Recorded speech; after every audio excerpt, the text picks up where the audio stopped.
Robert Ferguson, America's fat loss coach, nutritionist, author, guy who's been in the space for a long time. And I'm about to share some information with you that I believe can be a game changer.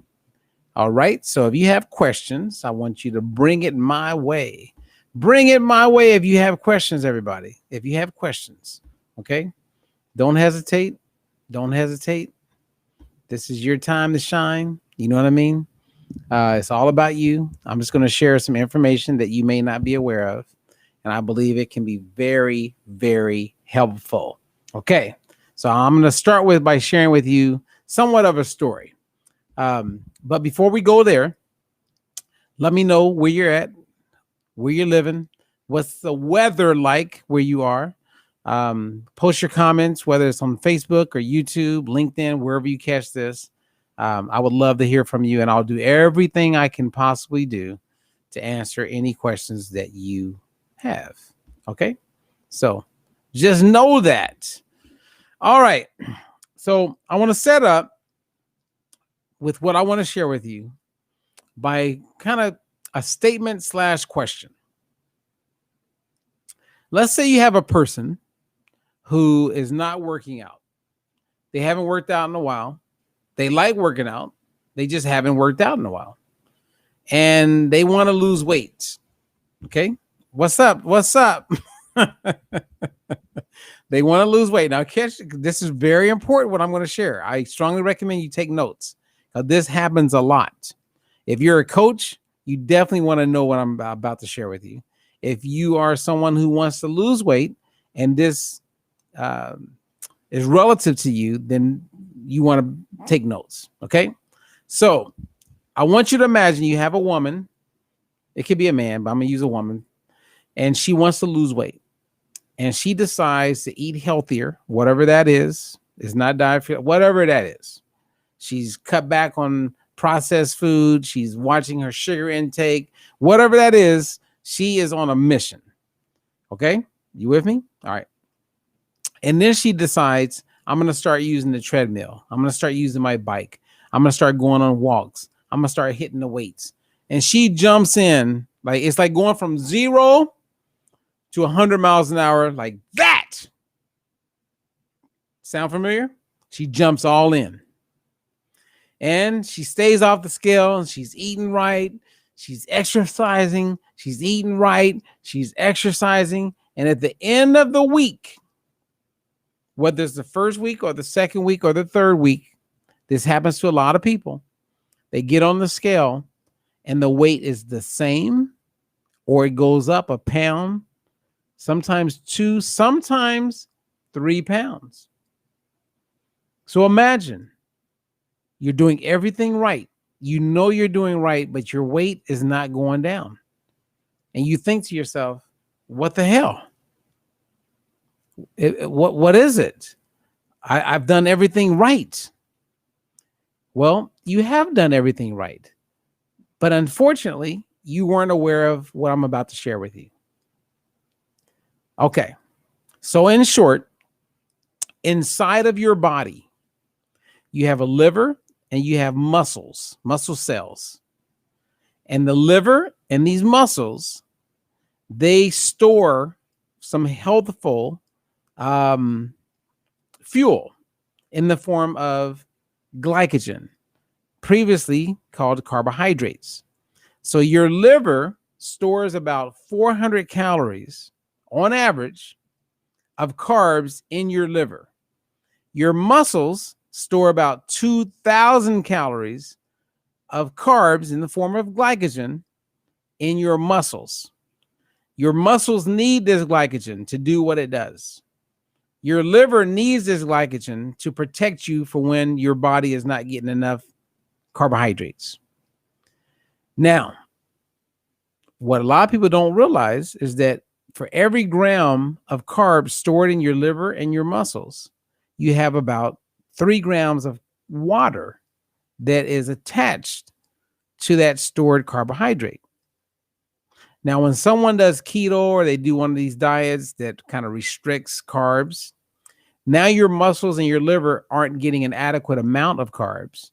So those 2,000 calories stored in your muscle is gone.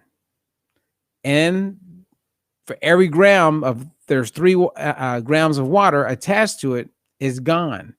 This is what they refer to, for the most part, as water weight. So you're lighter on the scale and you celebrate. I'm lighter on the scale. This is working for me. No, it's not working for you. You just don't know it. But you're letting the scale dictate on to what's real and what's good compared to what's not good and what's not real. You've been, tricked, if you will. So for the clients that I'm working with and our coaches work with, they start exercising. We know this. We know that they're dropping body fat, but they're increasing their lean mass, which means their metabolism is revved up. They're burning more calories naturally. This is a win-win.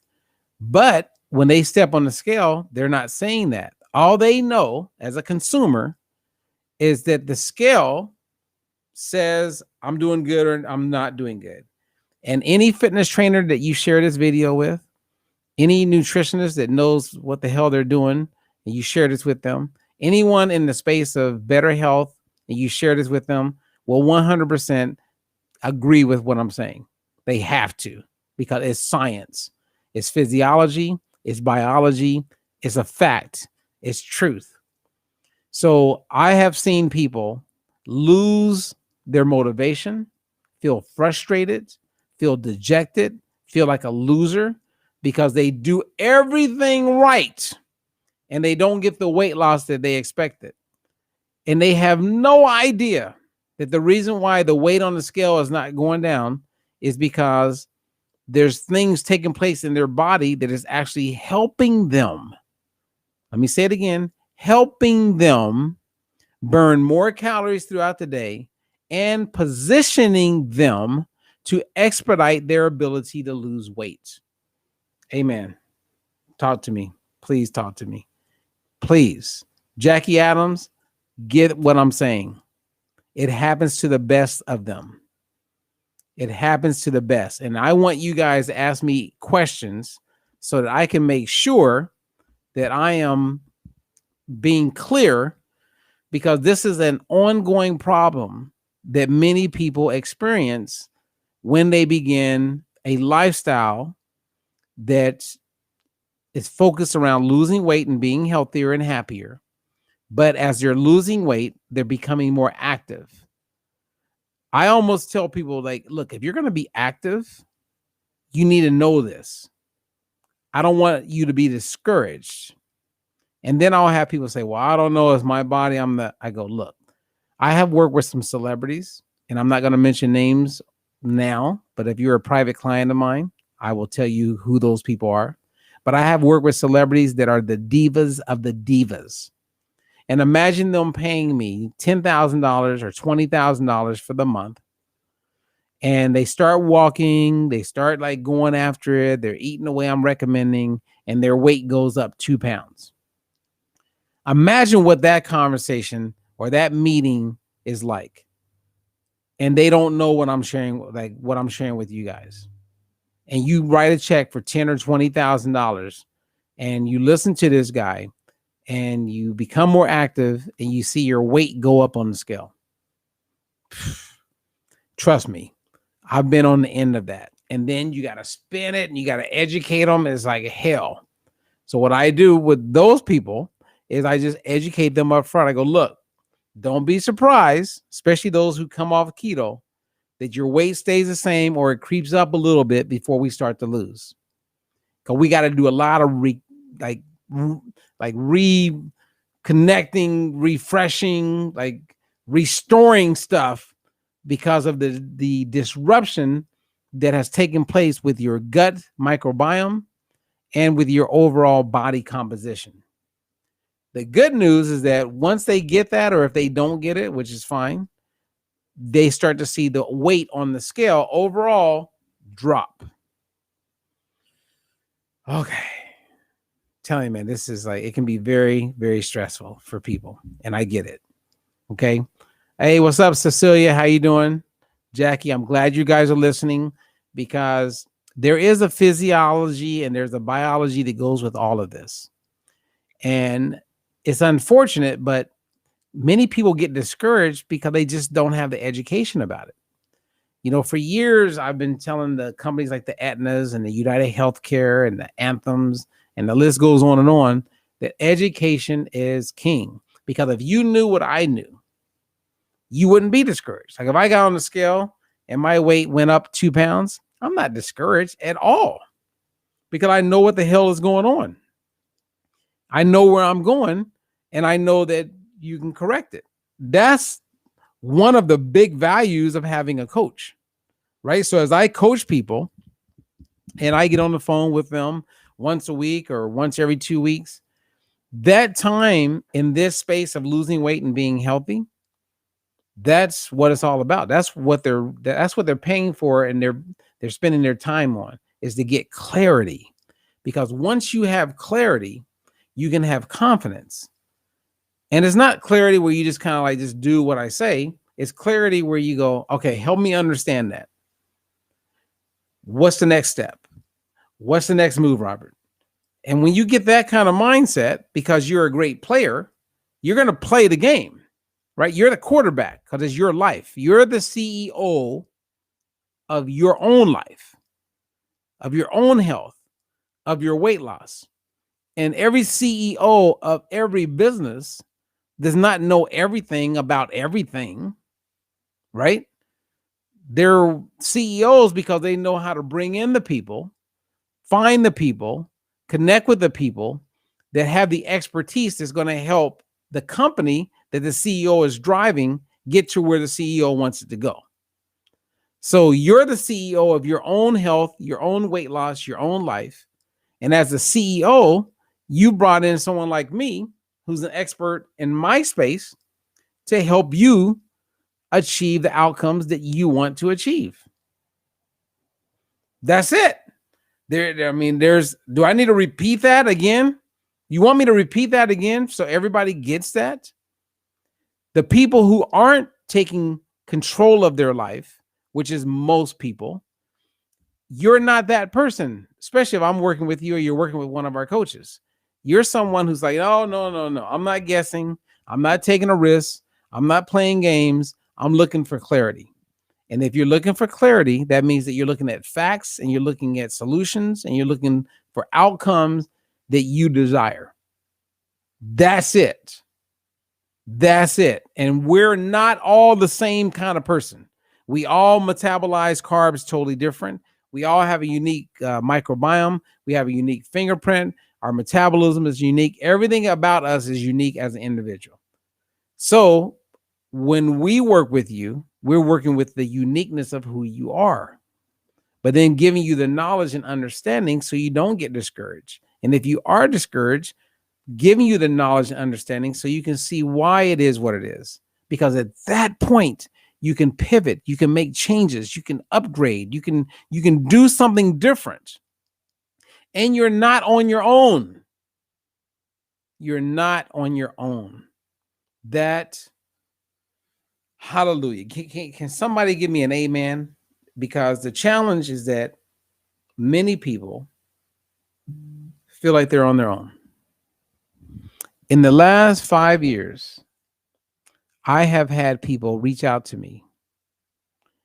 And this is not a good thing that I'm sharing because it really is going to probably bother me for the rest of my days being alive.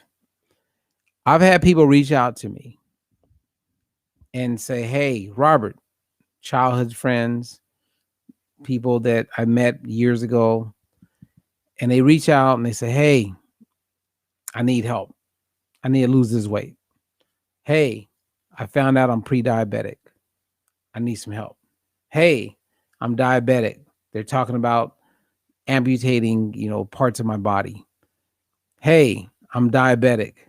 Hey, I have high blood pressure. Hey, Robert, what can you do to help me out? And before I was able to help some of these people, they died. Seriously. I can mention names. And I get reached out to by a lot of people. Same as I get people to reach out to me and say, hey, they told me that I'm pre-diabetic, blah, blah, blah. And I reach out to them. I always reach back. Okay. So it's not like I leave them hanging. What happens is the people don't take charge. They don't step up to the plate and take control of their situation. And then I go on Facebook and I see RIP before their name. And I go, wow, 6 months ago, he reached out to me. I reached back, never heard back from him. He's gone. The number one killer, you guys, is not COVID. It's not high blood pressure. It's not cholesterol. It's heart disease. One of the growing challenges with health is called colon cancer and various cancers that tie into that. Many of these things could be preventable, but people put it off. They put it off and they put it off and they don't do anything about it. And then it's too late and they're gone and we lose them. So that's one of the things that excites me about working with people over the age of 40 is because, especially women, guys, I mean, I'm sorry, and I can't generalize for every guy, but in my experience and observation over the years, men do not step up to the plate and take charge. They don't. They don't. Sorry. Women do. And if they find out the hardcore news, things aren't going in the right direction, they're like, what can I do about it? I love that. And I love working with the people that I work with because that's the mindset that they have. And you know what? I've cried with clients on the phone because their frustration is my frustration. And I get it. I know what it's like to be in that space, but I also know what it's like to win. And each and every one of us can win. It's just education. And I guess if there was one take home that I would share with you is that do not allow the scale, the one that you step on, to keep you mentally in jail. Do not allow the scale to keep you mentally in jail because it will. The scale, great invention. Awesome. And I know the entire history of how the scales came about. I know how they went from being at the places where they kill cows and they weigh the meat because it's all about making some money, to how they became bathroom scales that made it easy for women primarily to like check their weight and see where they are.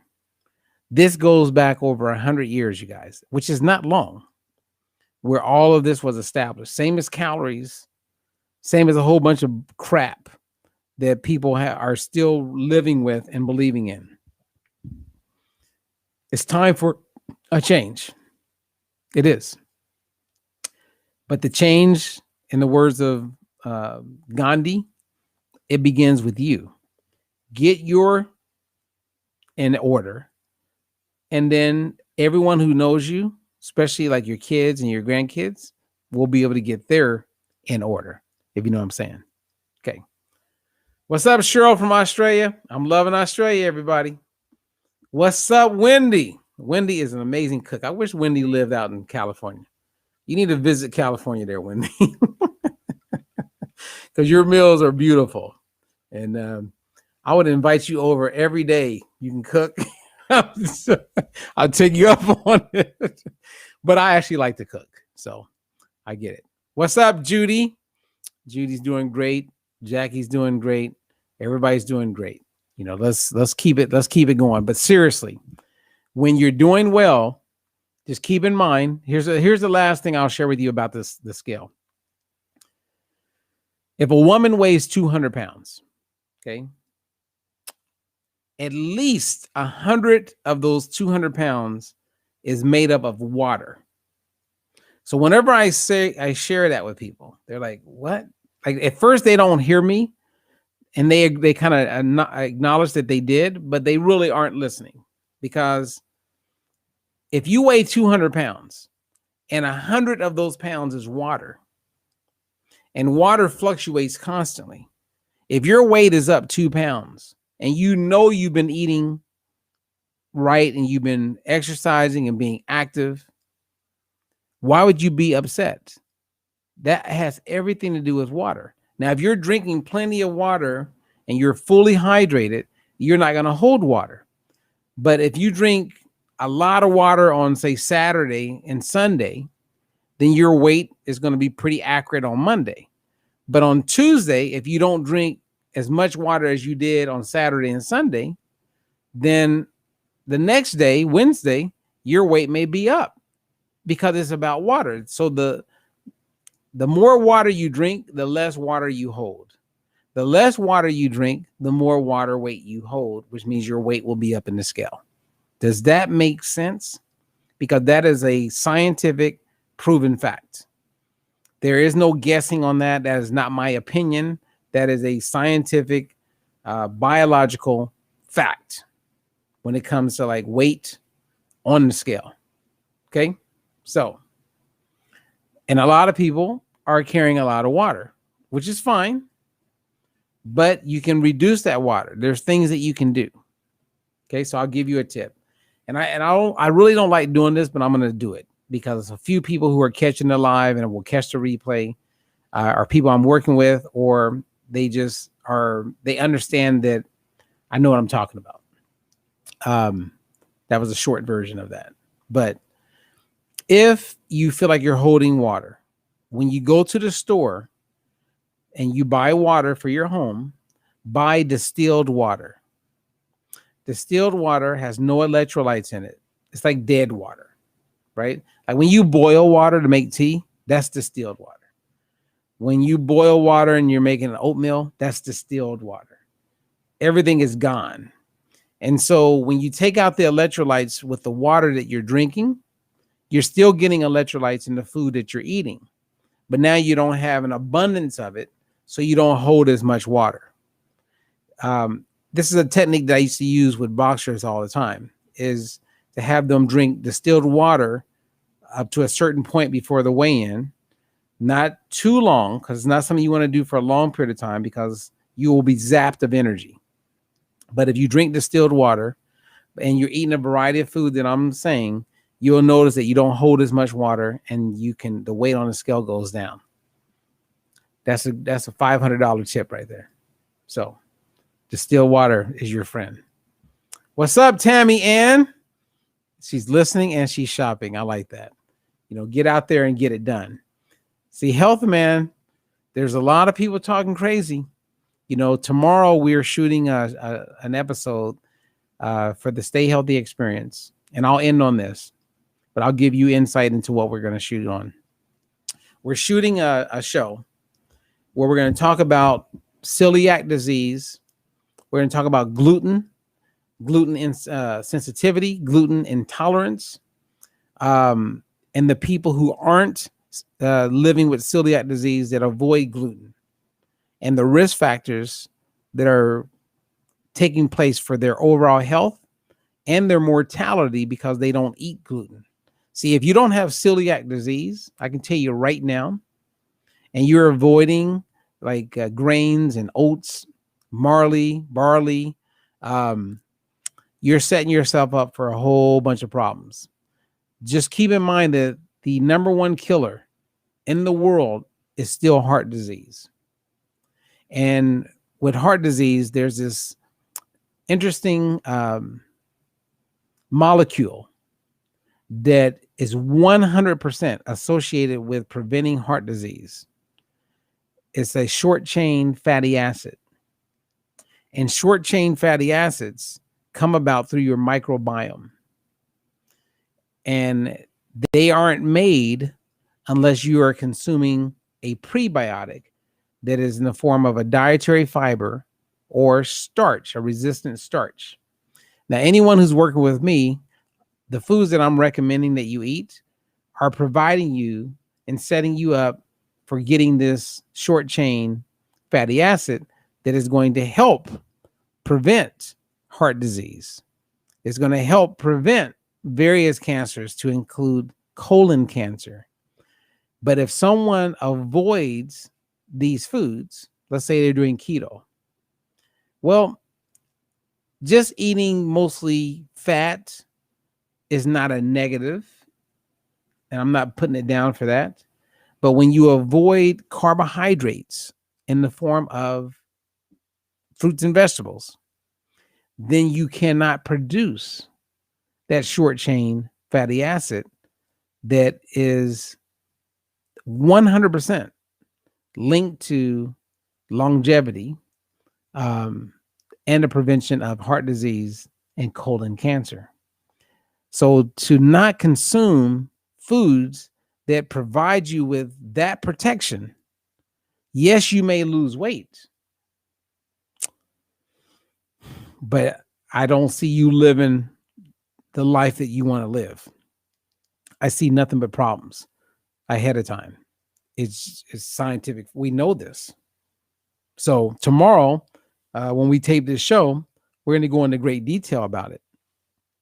And the reason why we're going into great detail is that I believe in my heart, and it's part of my responsibility, for much is given, much is expected, right? That this information must be shared. So I'm not trying to throw keto under the bus or paleo under the bus. You know, God bless all the people who are doing what they're doing.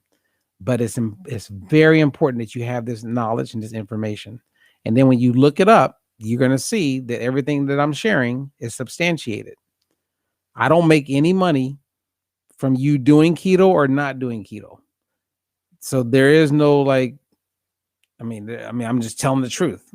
Our goal with this show is to share with you the truth that will put you in a position to be free, and to live your healthiest life. Because think about how horrible it would be to get colon cancer 7 years from now, after you did keto for 2 years and lost 50 pounds, and then discover that part of the reason why you got colon cancer or fell prey to heart disease was because of what you did to lose the weight.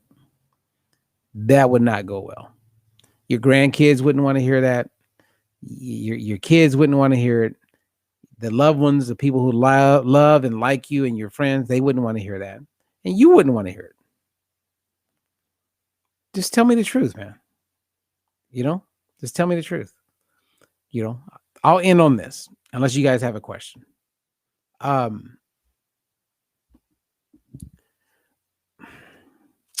One of my very, very dear friends recently died. A little over a year ago, he did the keto diet. And he was going on and on and on about how he's losing weight. And I was like, dude, and he's my friend, so I kept it real. I go, you're not getting any short chain fatty acids. He says, what's that? I said, if you slow down long enough, I could explain it to you. Now, I get the fact that you've fallen in love with losing weight, and you're eating avocado and eggs and not many carbs, and your proteins, you're eating protein, but it's not crazy protein. So you're living off of fat mostly. And you're having a great time. But whenever you remove certain food groups, you're setting yourself up for some repercussions. Well, fast forward, he got COVID. Now, I can't 100% tell you exactly why he didn't make it through COVID, but I can share with you the science of why I understand why he probably didn't make it. So when you consume mostly fat and protein, and you're not getting those short chain fatty acids, you create a disturbance in your gut microbiome, your gut health. Now, your gut microbiome, it makes up about 70% of your immune system. 70%. So one of the questions that I always have is I go, why aren't the news talking about this, right? They talk about immune system, but they're not talking about where 70% of your immune system lives. And then the second part of that is that since everybody's all about boosting and supporting their immune system, even though no one's really talking about this, which is absolutely mind-blowing to me, it just shows how much they don't know. Because everything should be about optimizing one's immune system. Everything should be about that. And how are you going to optimize your immune system? Diversity, a variety of food, fruits and vegetables. Well, he wasn't eating fruits and vegetables. He was focused on losing weight, doing this thing called keto. Then when COVID came in, it created major disruption, right? Because he already had a weakened immune system, even though he's losing weight. And it was weakened because he didn't have the diversity in his microbes, like his gut bacteria. It wasn't diverse enough. And we know that scientifically, that if you're not eating fruits and vegetables and you're not getting a variety of food and you're practically eating protein and fat, that your diversity in your gut microbiome goes down. And if it goes down, you have a weakened immune system, which means you're not able to fight off a lot of these pathogens and the challenge that comes with something like a COVID. He didn't make it. He was leaner, but he didn't make it. His immune system was compromised. Now, if you go to your friends and say, hey, I'm working with this guy, Robert Ferguson, blah, blah, blah, and, it's working out for me, and they're doing keto, they're not going to hear you because they are fixated on keto because they may be getting some results. I get it. We live in a vanity world. Why do you think Instagram and social media is as popular as it is? Kids are growing up. It's all about what you look like. I mean, I'm watching it with my own daughters and I'm like fighting hard, but social media is powerful and you can only do what you can do. Everybody's putting out their best look, their best photos. They're fucking, getting their face to look different than it really looks when you meet them. Right? It's like, so it's like, I mean, what are you going to do? What are you going to do? I think about that song. What are you going to do when they come for you? Anyway. Yeah, Jackie, I'm really sorry about my friend too. But not only is your immune system 70%, if not more, of your immune system is in your gut microbiome. Did you know that serotonin, which people know as a feel-good, mood-enhancing hormone, over 90% of serotonin is created in your gut? You probably heard of dopamine. Same thing. Over 50% of it is secreted from your gut. It is the second brain, if not the first brain. We're discovering so many things about the microbiome, and I'm a baby at it. I'm not a gastroenterologist. I know gastroenterologists, and I talk to them. And I have one friend who's amazing. She's like the queen of the microbiome. And whenever I get the chance to talk to her, it's over the top fascinating. And we've had her on the show twice already. I would like to have her on every month if I could, because this is so important and it's so right now. So when I'm working with people after years, let's say you're 60 years old, antibiotics, not eating the right way, yo-yo dieting, your microbiome has gone through hell. And it's like going to an area where there's a desert and we got to create a garden. We got to start from scratch and we got to do it right. And fruits and vegetables are your friend. So I'll end on this note, unless you guys have some questions for me. I'll share one more thing with you. What's up there, Judy? Judy says, I talked to 2 women tonight that haven't had carbs in over 3 years. Wow. That's sad. I'm trying to get them on board.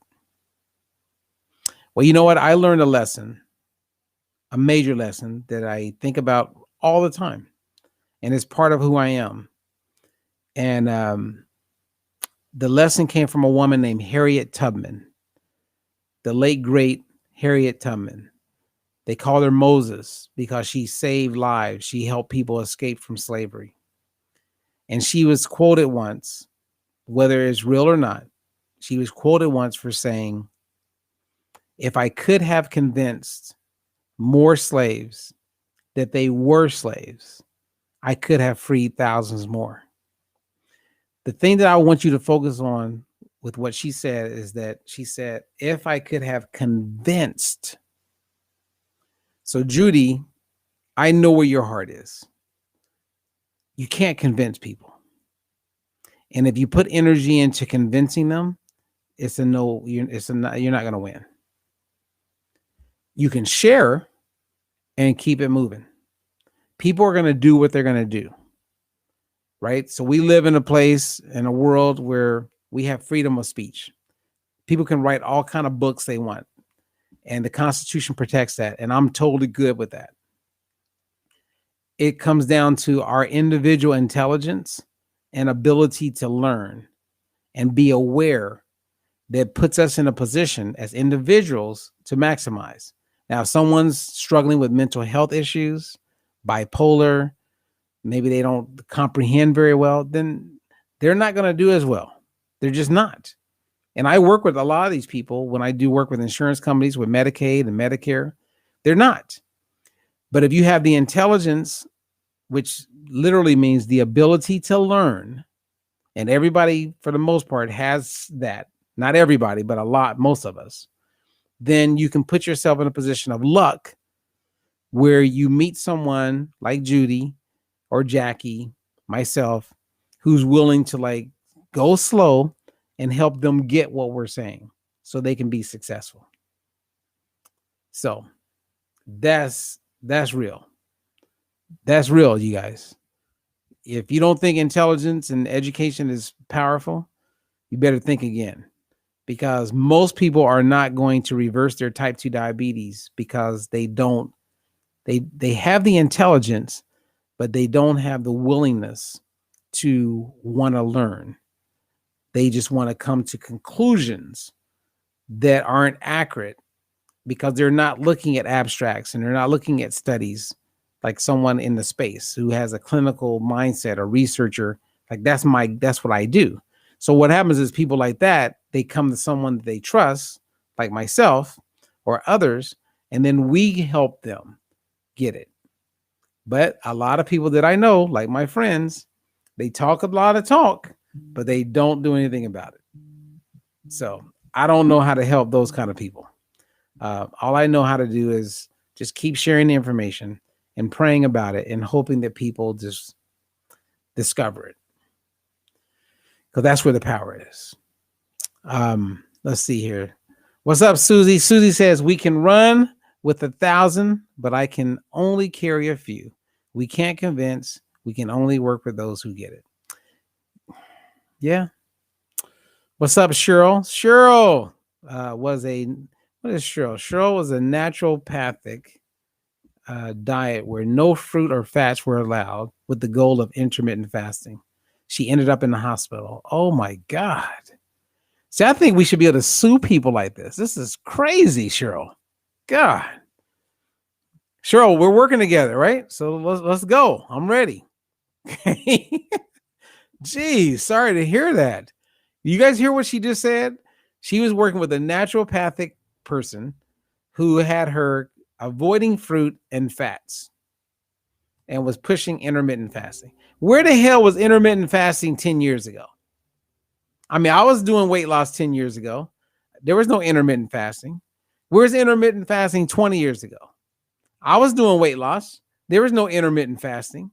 So when I see people like Dr. Oz, who are still fairly new in this space, and they're pushing and promoting intermittent fasting, I'm like, you guys are just going from one trend or fad to another trend or fad. And the sad part is that people aren't even noticing it. Like if you went back in time and you met me in 2001, when the first book was written called Fat That Doesn't Come Back, fast carbs were not in there. We didn't call broccoli slow carbs. That all came shortly after that. But everything else was the same. what I believed then 20 plus years ago, I believe now. I've seen it. And then when we brought in fast carbs and slow carbs, it just made it easier for people to get it because we could put foods in categories and we could scale it faster. That was it. Now, I was softer back in the day because I was ignorant, right? So in 2001, I would be the first one to tell you that, actually probably 2000, 1999, don't eat white rice. Don't eat white flour. Stay away from anything white. It ain't right. But then my eyes were open. And I'm okay with coming out and telling the truth. The truth is the truth. It's kind of like, I think the first time I mentioned publicly about the microbiome was in 2011 or 12, when I first became aware of it and then started looking into it and studying. And then 3.5 years ago, I got real deep into it. Then about a year ago, I started even sharing with the coaches. I said, hey, you guys, this microbiome is real. I'm going to be sharing more information about it. And I was ready then, but now I'm like really into it and I see it and I have a plan that helps people with it. So all we can do is all we can do. So my goal is to do as much work as I can. And thank you guys who I am working with for sharing. And like Judy's already recommended people come. And I so appreciate you helping me get the word out, because the only way I'm going to be able to reach and help people is if people share what I'm doing and encourage other people to get involved so they can maximize. So anyway, I'm rambling right now and I apologize. I really do. What's up, Jeff? Jeff says, took soda out of my diet was a major stepping stone, and eating more greens and eating in small portions has helped me transition and feeling better. That is awesome. He took soda out of his nutrition habits. That's very, very powerful. Good job, Jeff, because that can be tough for people. Jeff also said, one bit at a time, learning from your knowledge is helping me one day at a time. Well, thank you, Jeff. I appreciate having you around, man, and having you in the group. You're always sharing pictures, and that's so helpful. Jackie wants to know, how can I get my microbiome tested? All right, I'll end on this, and I'll say goodnight. There is a way you can get your microbiome tested. It costs about $800, I think it's $870. And then they will do a follow-up about 3 months later. There'll be another $870. No, actually that'd be included. So I worked it out. So it's $870. You can get a beginning and you can get an end. You don't got to come. You can live anywhere in the world and find this out. And I'm cool. If you want to do that, I can connect you. However, I work with people assuming, keyword, I'm assuming that they have dysbiosis, which is disruption of the microbiome. I treat myself like without even getting tested. I treat myself as though I have dysbiosis. And then I eat and I live and I exercise in a way to improve it. So let's just assume that Jackie has a dysbiosis. If there's something urgent, okay, it would be discovered when they do the testing. But if there isn't, I would say don't spend $870. Just eat and do everything that I'm recommending. And in a month, it can be very diversified. It doesn't take a long time. So if I've been working with someone for 3 weeks and they go and get it done, I go, that was a waste of money, because it's going to be better just because you've been eating more variety of foods. You've been eating fruits and vegetables. If someone was doing keto and they're stuck on keto and they believe keto's the bomb and they're going to stay with keto, then tell, like Judy, tell those people to spend $870, and then they can see how disrupted their microbiome is. They will not be happy when they see that. It will show them like very clearly where they're headed and what's in store for them if they keep living that lifestyle. So, you know what I'm saying? So let's just get healthier. Let's just get healthier. And, and anything, like I always tell people, if I ever recommend something, let's say I recommend blueberries, then go look up blueberries and see if they're good for you. You know what I mean? Like, I'm not going to recommend something that's not, like, to have someone say, don't eat fruits. What? if someone ever tells you don't eat fruit or stop eating vegetables, don't eat honey, just get up and walk away from them, because they are absolutely out of their mind. they are out of their mind, and they 100% don't realize the importance of short chain fatty acids. In 5 to 10 years from now, that's going to be common.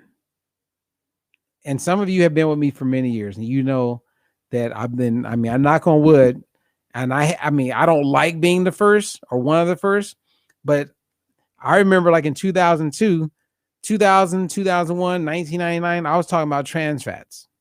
I remember watching Dr. Oz on TV in like 2002 or 2003, interviewing someone before he became like the guy that knows it all. I saw him on TV in the interviews asking someone, so what is a trans fat? And I remember going, what? So this is Oprah's guy, and I've been talking about avoiding trans fats for 3-4 years, and he don't even know what a trans fat is. Are you kidding me?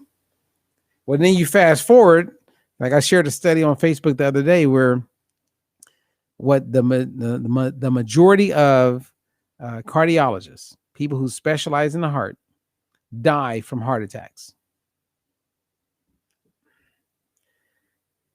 There's nothing else to say.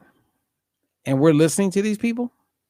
Now, I'm not saying all of them die, but the majority of them die from heart attack. And that's their profession. That's what they do. They watch people die all the time from heart attacks. They consult and tell people how to avoid heart attacks. Jack LaLanne didn't die of a heart attack. I knew him well. Bernardo Lepardo didn't die of a heart attack. He died at 114 years old. I knew him well.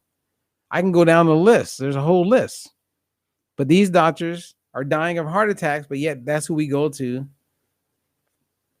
for guidance on how to not die. It's not making sense. And if you learn anything from the elections and all the craziness going on, the one thing that you want to 100% understand and own is that you must be the CEO of your health. Do not wait on anybody else.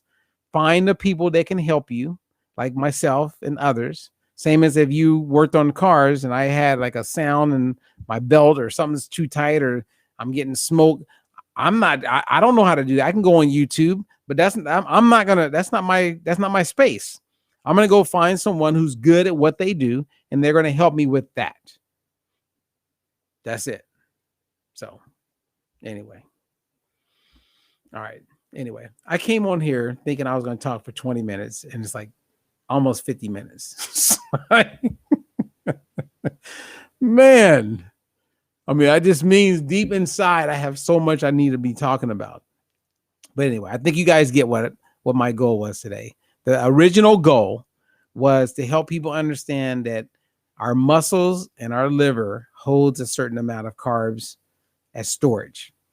And with every gram that's being stored inside, you have 3 grams of water attached to it, which can cause a person's weight on the scale to go up temporarily. But as long as you continue to nourish your body and do what you're doing, then you'll see the total weight on the scale go down. We know this also because we're always tracking body fat percentage.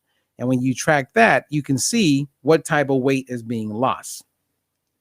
And then you can make adjustments based on that. So there's so many things that we look at when we're working with someone to make sure that they can stay on the fast track of being successful. And fast does not mean that you lose 5 pounds a week.